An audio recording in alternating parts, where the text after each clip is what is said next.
Hi, everybody, and thank you so much for joining us on this interview of Magnifying Our Impact. And today I'm excited to be interviewing a gentleman who's had quite an astonishing career with regards to his global impact, because many of us, you know, especially myself, even though I've spoken at several hundred conferences around the world, my focus sometimes is how do I make a difference to the people that surround me? And, you know, I started a small charity, which I feel that we've done some really good work, but it's really powerful to speak to a gentleman who sees the world globally and has experienced it firsthand, and had quite a unique career in that way. So it's my pleasure to introduce Nicholas Nuttall. And Nick, I'm going to give you a brief introduction, but before I do, I just wanted to say welcome. Thank you so much for your time. Thank you. Yeah, no problem, Craig. I'd love to introduce Nick by saying that he's been, first off, he's somebody that when I first met him, been so kind in supporting me through my connections. And so I thank him very much for that. He is a strategic communications consultant, and he runs and delivers enormous campaigns and works very closely with the United Nations. I'll read this summary because I think it's very impressive, and I just want to read it through to everybody here. After the Global Climate Action Summit last year, now he provides strategic communications to the Earth Day Network as it plans the 50th anniversary of Earth Day. This follows 17 years with the United Nations that Nick's had in his career, which is astonishing. First, with the United Nations Environment, UNEP, in Nairobi in Kenya, where he became the Director of Communications and spokesperson, a principal speechwriter, and then as the Director of Communications and Outreach spokesperson of the United Nations Framework Convention on Climate Change in Bonn, in Germany, where Nick actually had the honor of being the spokesperson for the landmark Paris Climate Change Summit in 2015. So, you know, Nick, you've had so many amazing experiences, and as I read that, I'm really lucky to have 40 minutes with you, but I fear that that's probably not going to be enough. First off, just give us a potted history to particularly the last 20 years of your career and where you are now. Yeah, thanks, Craig. Well, that's a very open invitation. Thank you very much indeed. Yeah, I suppose the essence of what I am is actually a journalist, because that was the first career, in a sense, where I found a great deal of love for professional activity. And I was actually, for 13 years, the environment and science correspondent on the Times newspaper in London.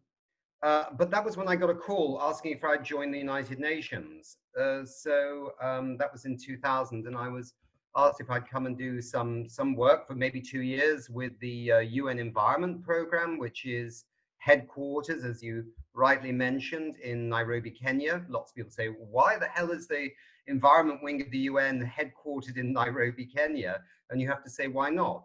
So there, yeah, for 13 years, worked on many fascinating issues: the thinning of the ozone layer, what's happening to wildlife trade around the world, the economics of how we consume and produce on our planet, with all kinds of consequences, right up to trying to envisage a different kind of economic structure, which we call the green economy. Now people are all talking about Green New Deals in Europe and also in the United States, but we were actually promulgating this idea of a different kind of economic structure as long ago as 2008. So really interesting intellectual stuff and very practical at the same time.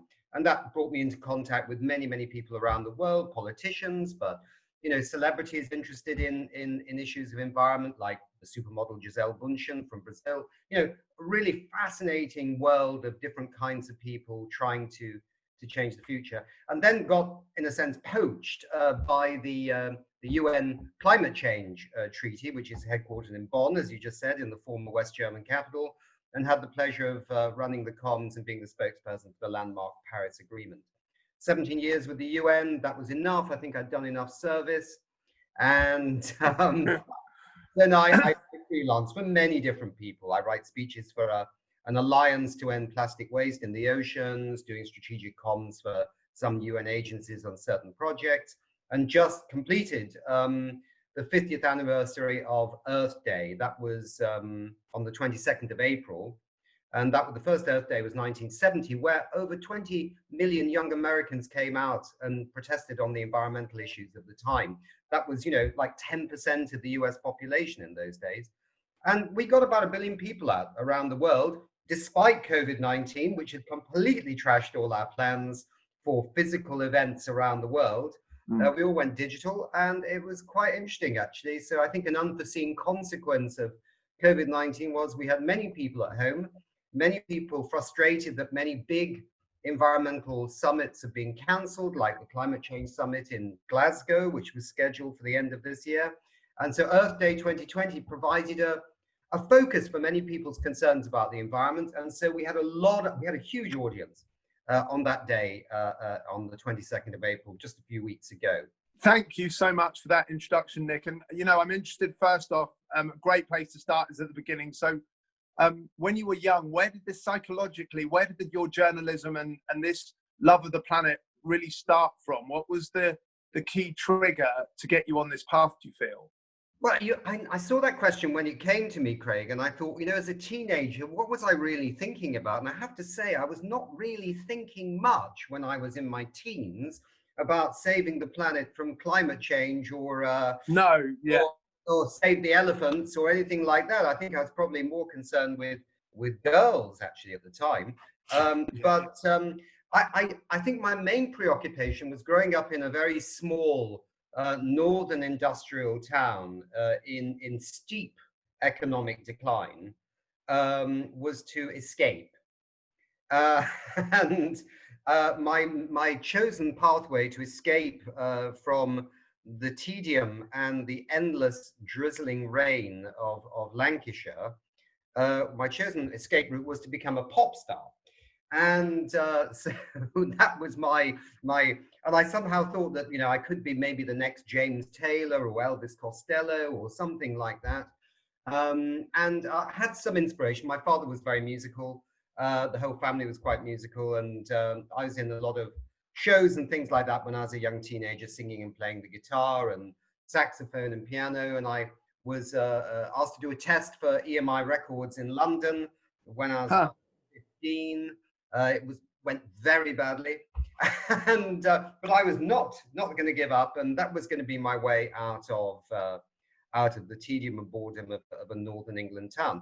So certainly in my younger years, I didn't really think about this, and I think that we might get to this slightly later in the interview. But I think that the trigger for me, and I think for a lot of people who maybe have had some form of success in life, is that if you just stay completely open to opportunities that happen around you. Yes. You thought you were going to be a pop star, but you happen to bump into somebody else that maybe thinks that you should be, I don't know, farming geraniums or something. Well, why not try that too? So I think that I was at that time in my late teens and early 20s, really open to lots of ideas floating around me of ways of, I think I always wanted to make an impact somehow in the world, but I didn't really know where I was going to do it. Right. And I think that the pop music was my chosen path, but I did do it. I did it in the United States and learned very quickly that I was probably not the best pop singer in the world, and perhaps not the best songwriter in the world, and that actually I hated the music industry when I did it in America for about 2 or 3 years, on the grounds that it's not that glamorous. Actually, it's quite a hard slog. You have to tour around, and it can be really tedious being in that world. So it soon cured me of that delusion that I was going to be, the next John or Ringo or Paul. Nick, the first thing that I've learned, that's big in what you've just shared is, I think so many of us become blinkered, and even at an early age, you were very open to opportunities around you. And I think, even when you look at the coronavirus pandemic, is for us to become creative and imaginative as to how we're going to be able to thrive is vital, isn't it? That's it, actually. For me, that's more important than when everything's going swimmingly in the world, if it ever is going absolutely swimmingly in the world. But if you're doing well in an organization and you're on the right track, it's not always quite as vital to become that creative. But in these times, be open to every opportunity and to listen to what opportunities are there is really vital. Yes, So that's very true.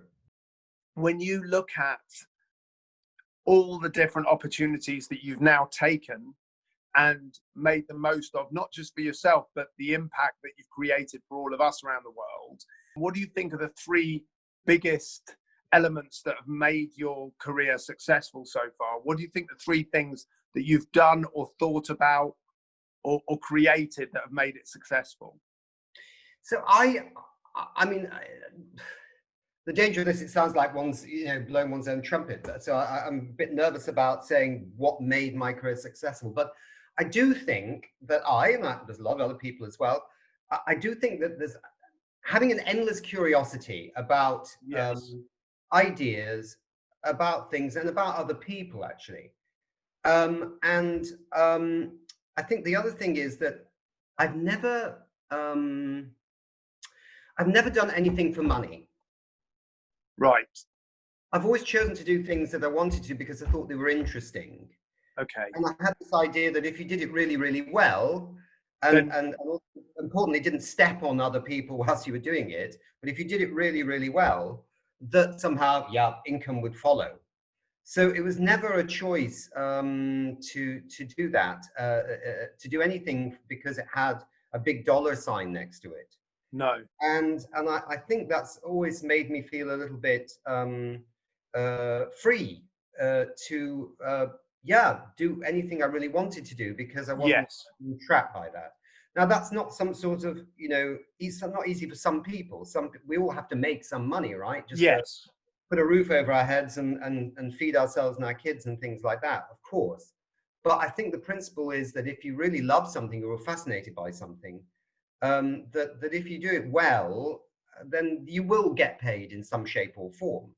And often I think that we sometimes get trapped by money because we think we need more than we really do.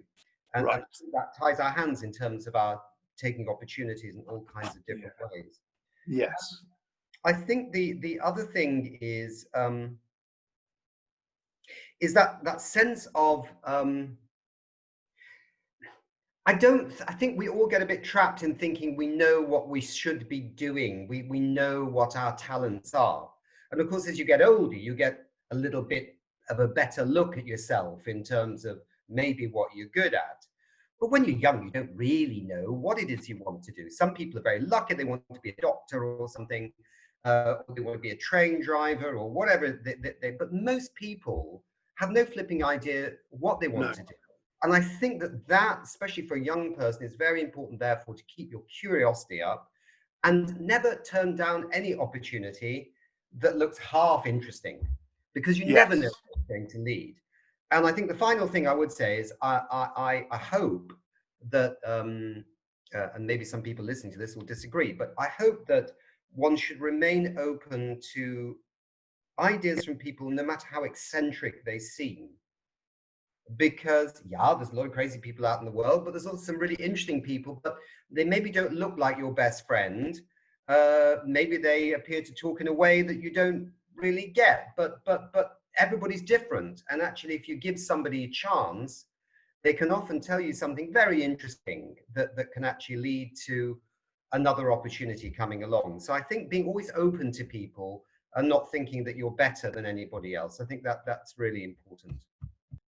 A sense of curiosity is, that's so powerful, because I often talk about a childlike energy and keeping that, imagination and, curiosity for the other world, for the rest of the world, and be really interested in people around you is so powerful. Whether we're in the commercial world or the non-for-profit world or the academic world, whatever, it's vital, isn't it? And to be able to connect to people and be good to people, all of those foundations are vital. When you went through your career, there's obviously this balance between you, because as a journalist, you have to focus on specifics, and you have to focus on getting your granular detail right and looking for the truth in things and the detail in things. But also you've had the capacity, which I feel is quite rare, Nick, is that some of us only have the capacity, I believe, or only use the capacity of looking through our own lens.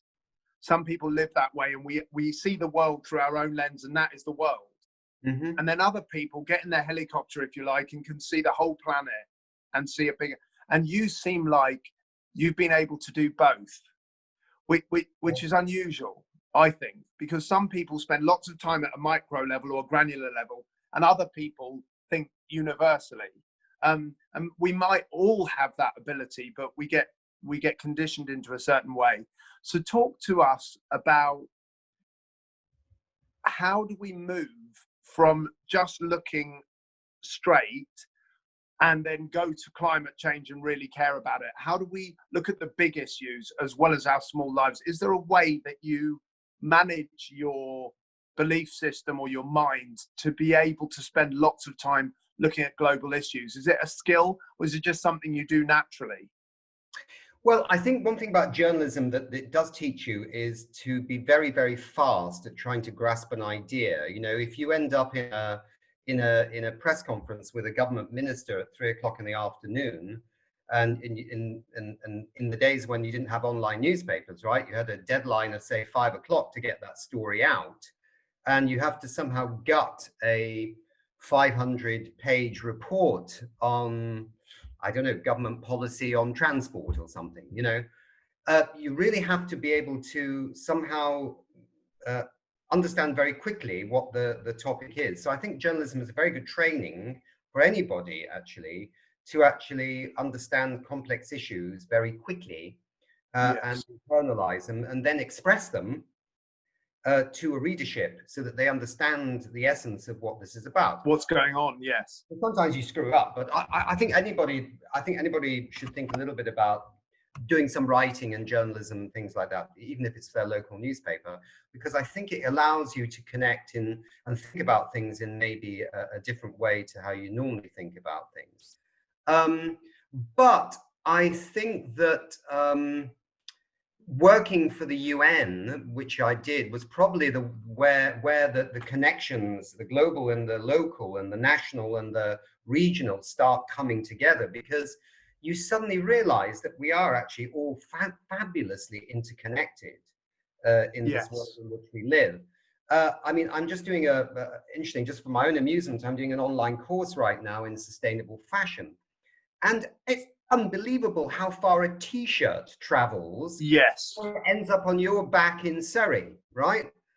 Yes. It travels something like 26,000 kilometers, because the cotton is picked in America or in Africa, in Mali, by somebody. And then somebody has to sort the cotton out. And then the cotton goes off somewhere else in the world to be woven or finished off. Then there are designers in different parts of the world. So then this t-shirt goes to China to be manufactured, and then makes the journey back to San Francisco to be sold in a shop there. I mean, when you start thinking of something as simple as a t-shirt and how many people are involved in the production and the manufacturing of that one item that we take for granted, then you start getting a sort of glimpse into how interconnected we all are and how we rely on everybody in the world for our normal way of life. And I think that the problem we have today, I think, is we have all the information on how interconnected we are in the world. Some people find that overwhelming rather than fascinating. And I think that's the issue, is to change our mindsets, to be fascinated about what humanity has created, and to also have the creativity to understand that we could also do all this a lot differently. Yes. And I think it was the Pope that was talking about climate change a couple of years ago, who said it is a poverty of the human imagination to imagine or to not imagine what will happen to our lovely blue planet if we don't deal with an issue like climate change over the next 20 or 30 years. And I think that there is something about the human condition right now, particularly in developed rich countries, where I think we're so risk averse right now. We sort of want to hold on to everything we've got. We can't imagine letting go of all the things that we've acquired to glimpse a different kind of way of living, which might spare the planet from possibly the most existential threat that's ever faced the planet in its entire history. You mentioned the metaphor of the t-shirt. Mm-hmm. And I think when we're running a charity these days, so many people are struggling with fundraising. Mm-hmm. And our mindset is, how can I go to this meeting down the road 30 miles away and get 20 people to give me some money? Mm-hmm. Rather than understand there's 7.6 billion people on this planet, and Mm-hmm. how can I reach different people all over the planet that can help me? I think that's very true. And obviously, there's a huge amount of competition for funds. Yes. We are living in a world right now that is, even I know, even in the midst of COVID-19, we are living at a time where the world has never been richer in terms of pounds. No, absolutely. And there are trillions and trillions and trillions of dollars sitting on the sidelines right now, not knowing where to invest. In some cases, the interest rates are negative, and Yes. so people are actually paying for the banks to keep their money. Yes. And this money is so risk averse right now that it cannot imagine investing in either, say, green energy or something like that in a small country like Togo. It can't imagine investing in that. It also can't imagine putting a small sum of this into something as philanthropic and as useful and vital as a charity doing good work, right? And so why are people holding on to these vast pots of money when they should put it to good work? Yes. And whether it's socially responsible work or whether it's an investment in a different kind of economic pathway, maybe green energy, for example, why isn't it moving? And I think there's something deeply illogical.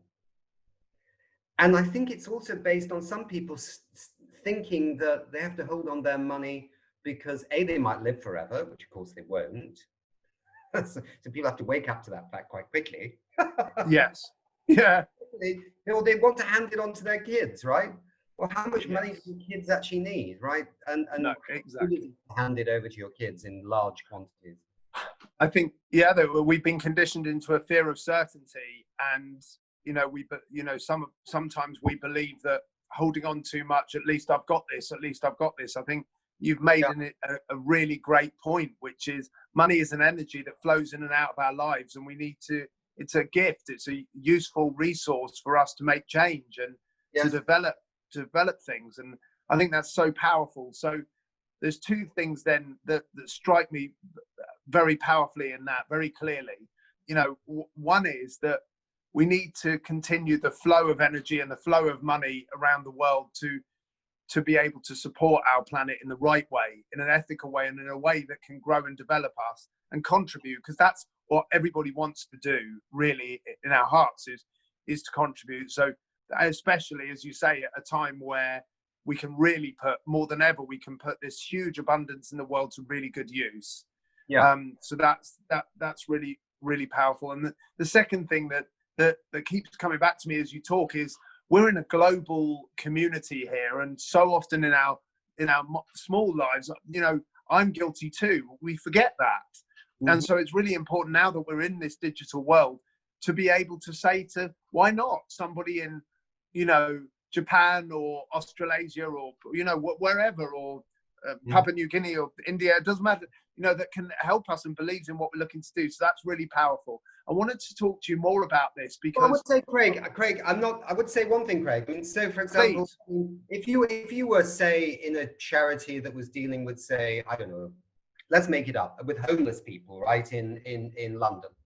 Yes. Well, there's no reason why these days you can't also reach out to somebody running a homeless charity in Brisbane or Cape Town or New York or France, a network over Zoom, and share your Yes. experiences on fundraising and how it's worked for you. And somebody out there might actually be able to say, well, we tried this. And you might think, I never thought about that. Yes. It's about getting new ideas at a time when you might feel paralyzed about what you can do when the old system isn't working. Try and talk to some other people who are also in the same boat, but in different Yeah. circumstances, different places, right? Absolutely, 100%. And I think we have to learn to merge our resources in a creative and intelligent way. We've got to do that now, haven't we? We have to. I think there's 160,000 registered charities or something in the United Kingdom. And there's arguably too many of us. We need to work out who's great at what and to pool our resources to make more of an impact. So talk to me about these huge challenges, because you're very, very equipped and definitely, earned your stripes when it comes to looking at what these big issues. So what do you think are the biggest challenges, or what's the biggest challenge that we face right now in the world? And either how do we start to overcome this, or how do we manage it best? Okay, so maybe to be controversial, a little bit like what I was touching on earlier. I think we've lost the kind of world in which there were challenges of ideas. I think since the fall of the Berlin Wall and the end of the bipolar world in the sort of 80s, 90s period, capitalism in all its shapes and different forms and different shades has been the system. And I think for many people, they thought that it was quite a good system. But when you look at it a bit more closely right now, I think we are missing alternative ways of thinking about the world, at least to create a challenge of ideas. And I think that the way capitalism seems to have been structured, I think has led to massive inequalities. There are smaller and smaller numbers of people with eye-watering sums of money, which seems bizarre and if not sort of slightly absurd. And then there's like nearly everybody else living in fear of not having enough money. Yes. And I'm talking about a country like Britain, I'm not talking about a country like Kenya. I'm talking even in the rich countries, there's this sense of, yes. And is it the system that's created the sense that somehow your status as a human being and your importance as a human being is if you have money? And the only way you can kind of demonstrate that you're doing okay is to show that you've got the latest iPhone, or you've got the latest this or the latest gadget, to show that you're making enough money to afford these so-called luxuries. And I just think it creates a risk, again, makes us risk averse. Those at the top are holding on to it, and those below are so worried they don't have enough that they're all running like little rabbits and hamsters in a machine, and not having a chance to stand back and not just smell the roses, but maybe see all the other things that are going on in life, which makes us human. And I think at the core of this is, were we put on this planet to just make money and buy things, or were we put on this planet, if we were put on the planet by somebody with a design, but what exactly is our purpose here? Yes. And I get back to this point that I think our purpose is to actually fulfill ourselves, to achieve great things. And I think everybody's capable of finding some great talent in themselves, which they can express. And if you run down the rabbit hole of it's all about money, then I don't think you'll ever come up from that rabbit hole until maybe your last few days alive in this wonderful world. So I think there's something a bit flawed in the system and the psychology of the system, which has made us risk averse and given us the wrong balance in terms of what our purpose is as a sentient being. And I would love to change that. And I just think the clash of ideas. I mean, I love, for example, being with my girlfriend, who's a German pop singer, quite famous in Germany, but not earning pots of money. In fact, being with artists like her in groups, artists who are always challenging the system in terms of the way they think, always trying to be correct, have very precarious lives in terms of income, but are some of the most interesting people to being around, because most of my friends these days are either middle center politically, slightly right of center, and I don't really have anybody left of center to argue with, except with these artists, right? So, I mean, I think we need new ideas. And one thing I put Yes. on the table is I think we need to escape GDP as being our indicator of success as an economy. Right. Because, of course, that was born in the 1930s, before the Second World War, was a measure really of factory output. Now, when GDP goes up, we're all happy, and when it goes down, we're all sad. But GDP is silent on joy. It's silent on environmental impacts. It's Yes. silent on whether you're happy in your job and your workplace. It's a very crude indicator of wealth in the broadest sense Yes. of terms in a society. And I think we could start looking at that as a new way of thinking about our economies that is bigger than just factory output. You know, how many trees you've chopped down and turned into logs, even though you might have just trashed a forest, which had lovely animals and plants in it and was actually Yes. water for your city.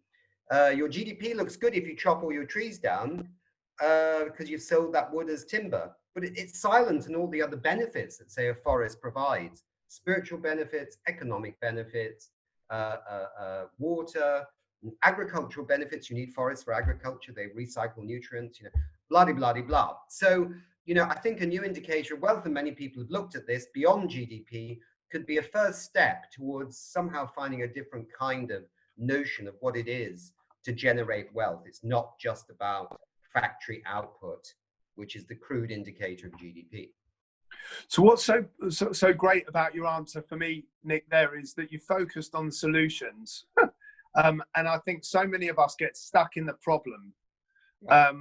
You know, we just say this is wrong and that's wrong. And then all of a sudden we're problem focused and we're finding the problems, not the solutions. And I think what you've given us there is, what you've given me there, and I'm sure everybody else listening to this, is, you know, we need to be human, which to me is about utilizing our imagination and creative and have some innovative ideas and challenge the norm and look at, you know, obviously looking after our planet, but it starts with us to have ideas. And you know, and I agree totally. I look at our education system, and apparently it was built for the Industrial Revolution, as you say, and which started to batch people, and people aren't good when we batch us. We're individuals that are connected. So that makes so much sense. So in order to solve whatever problem it is that we need to solve, is to recognize what's valuable and have, you know, keep being imaginative and have ideas and challenge the norm and be around people that are going to really inspire us to do so. Sometimes I think the answer is more simple than sometimes we trap ourselves or wrap ourselves up in so many reasons why we can't do something, or so much complexity. I mean, you know, one of the great things in the world right now is that we are heading towards a population somewhere around 2050 of about 10 billion people. Yes. So that's absolutely huge. And of course, everybody's worried about whether we'll have enough food to feed 10 billion people in the world. Well, you know, lots of people say we need genetically modified crops. We need, which are sort of super producers, or we need to, you know, find all kinds of creative ways of generating food. But we live on a planet right now where something like the surface area of South America of land and soil is degraded or infertile. In other words, because of our existing agricultural systems, we have often led to intensive agriculture, which has killed the soils, right? Right. So an area the size of South America, of our soils around the world, is dead, right? Now, but to restore those soils is actually quite easy. So before we start thinking about fancy alternatives to how we grow crops, or fancy crops that are being scientifically, you know, produced or whatever, why can't we just go off and restore that land, which is easy to restore, creates lives and livelihoods for the people in the places where that soil is. So it's mainly Africa and Asia, but a bit of South Europe. Then we get the fertility of the land. We also store a lot of carbon by doing that in the soil, which helps with climate change. I mean, you solve multiple problems by restoring land at a very cheap cost. And probably then you can feed 10 billion people without doing anything else. You don't need to cut down another tree to clear for agricultural land. You just restore the land that's already dead. So Yeah. sometimes simple answers are out there, but we trap ourselves in a complexity of other avenues that we think we should explore. There's a very simple solution out there to a major global problem. Work with what the planet gives us. Yes, and sometimes simplicity, the little thing that we've been ignoring is actually the easiest way to deal with a major challenge. Yeah, no, absolutely. So, Nick, if I was to ask you, I'm a huge believer in, and you've mentioned it in lots of different ways today so far.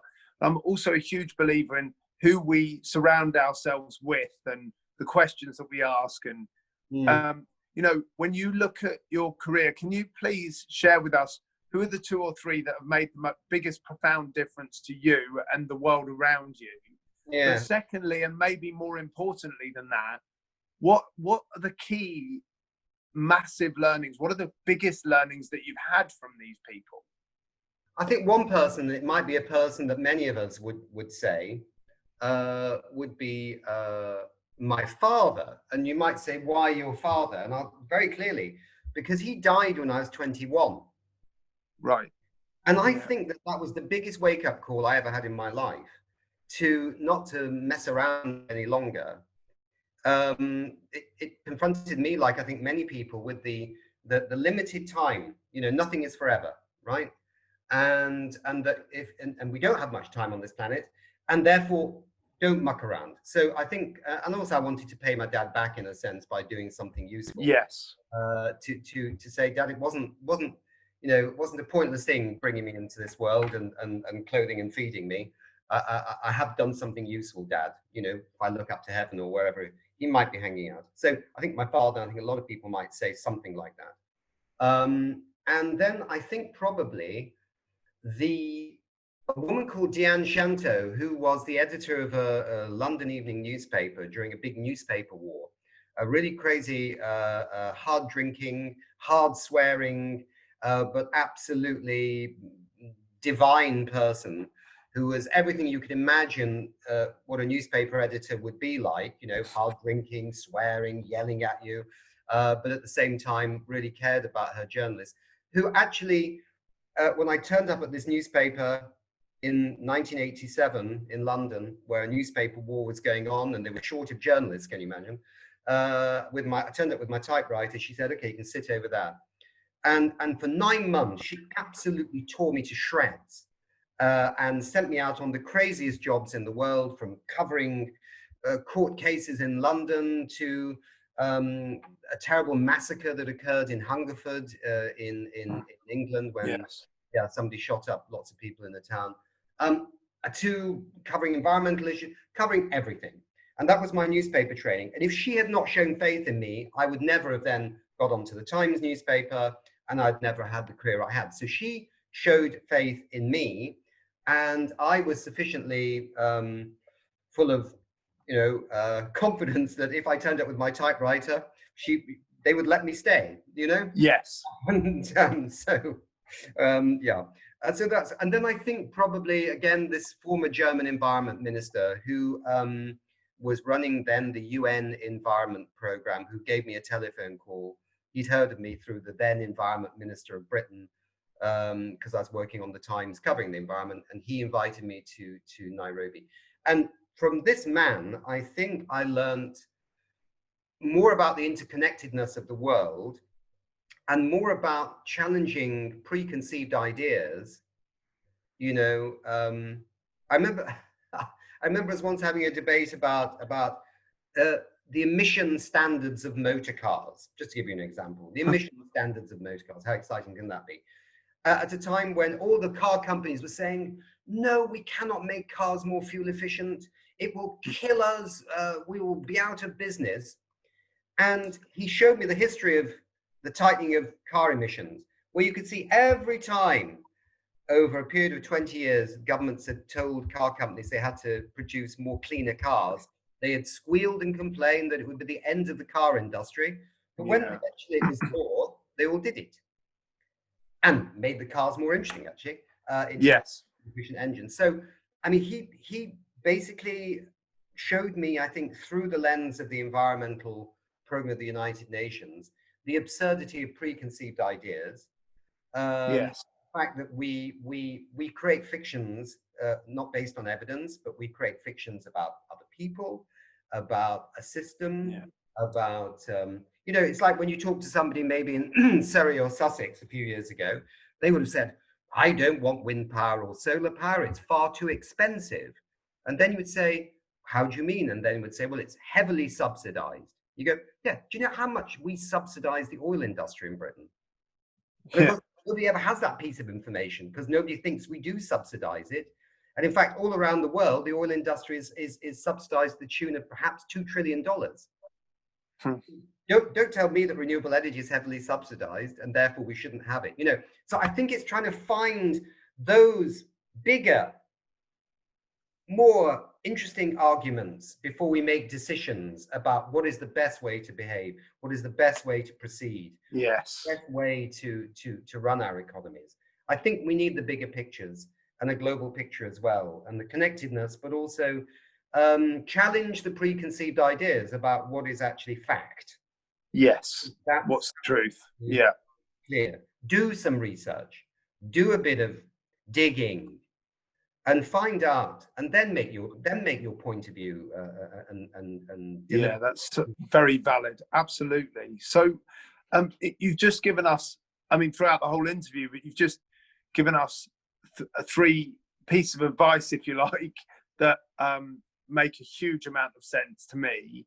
Um, I was wondering whether after that to ask you this question, because I think you may have just answered it, but I just want, because you've got so much value in this. When you look at us guys running around looking to help the world right now,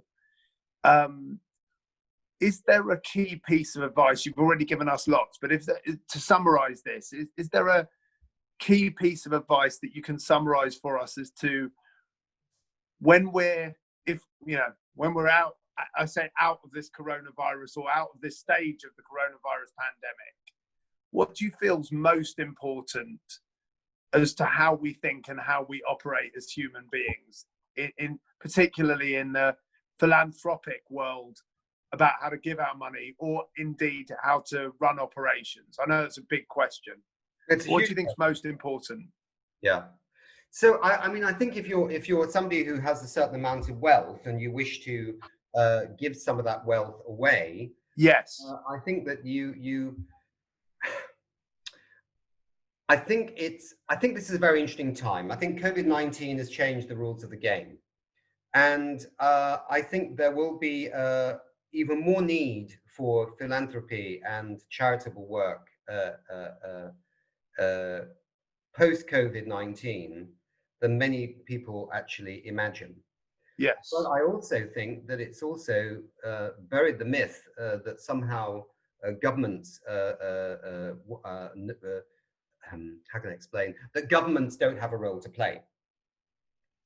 And also buried the myth that there's no money that governments are willing to spend, and they're all about, you know, keeping a tight rein on the money.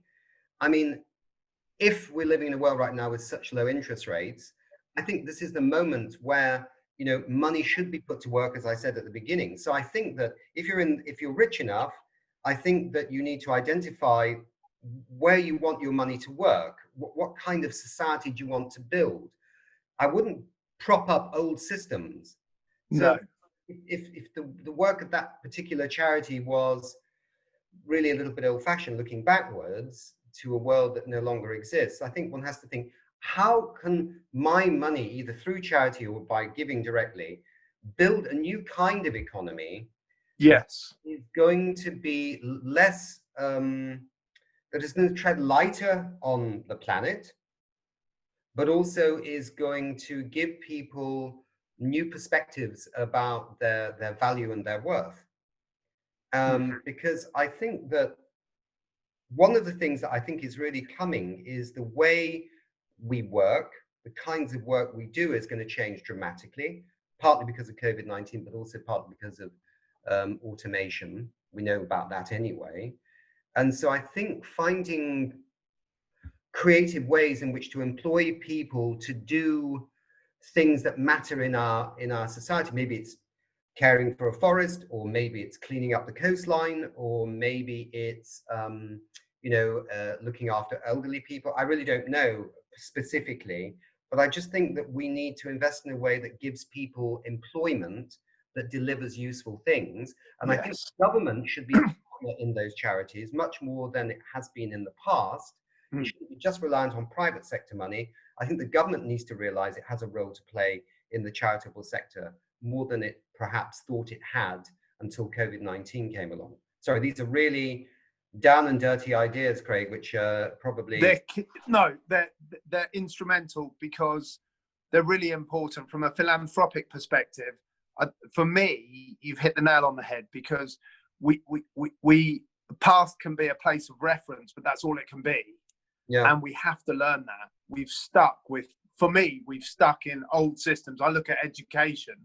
Yeah. And we've got to now, this is a massive learning, haven't we, with green technology and the ability. And what you said is, it doesn't have to be mega complex for all of us. It can be look after some soil, regenerate things that are given to us. And, just think about what can make the most impact with amazing resources that we have in the world, not just money. Money, yes, but other resources too. It's vital for me. It's a vital piece. Well, I think what we've been shown is that the economy, COVID-19 has been delivered a major shock right around the world. Yes. There are also other major shocks coming. That we need to realize that I think maybe that what constitutes our humanity is bigger than just, again, as I said at the beginning, just about keeping our money safe. Yeah. Why isn't there something about being human, about restoring the fertility of damaged soils that can then again grow crops, or a well-loved beauty spot, or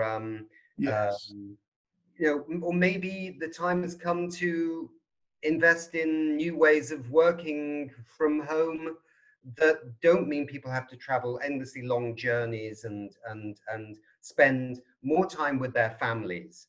Yes. I don't mean a lockdown situation, because who the hell wants to be yeah. But in the post-COVID, why don't we all spend more time living in our communities?